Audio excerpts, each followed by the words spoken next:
To tip or not to tip? That is the question many Americans are faced with, especially during the holidays. A new Bankrate study finds more than 1 in 3 Americans say tipping culture has gotten a little bit out of control, but many are still planning to tip more during the holidays. Joining us now with the do's and don'ts of holiday tipping is Ted Rossman, Bankrate Senior Industry Analyst. Ted, good to see you. How are you?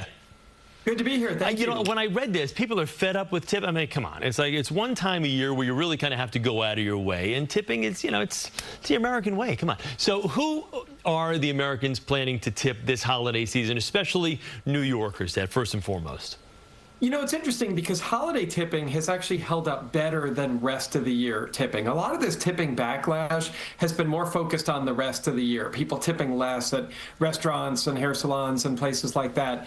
Around the holidays, we're generally talking more of a once-a-year tip. It's your housekeeper, your mail carrier, your kid's teacher, daycare provider, people like that.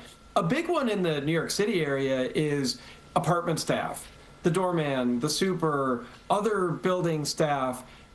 That's an important group to remember to tip. Yeah, and mail carrier, as you see on there, and I know teachers' gifts are obviously something that those of us who have young kids in school were hit with those, and that's something you gladly do. And I mean, mail carriers, I think, are often forgotten. That they're more than deserving.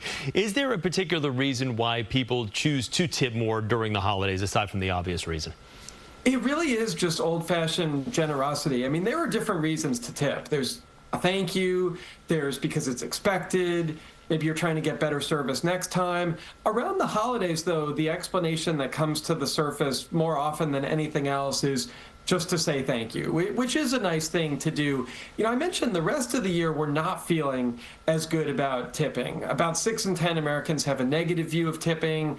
3 in 10 think it's gotten out of control. A similar number don't like those pre-entered prompts that you see at the coffee shop and food trucks and elsewhere. That's kind of contained to the rest of the year, though. Around the holidays, people actually feel pretty good about tipping the housekeeper and the babysitter and the building staff and people like that. So, Ted, what are the percentages of tipping? I don't want to sound like a miser here, but the other day I was with my mother, and we were giving the ticket to the valet, and she was going to give him $20.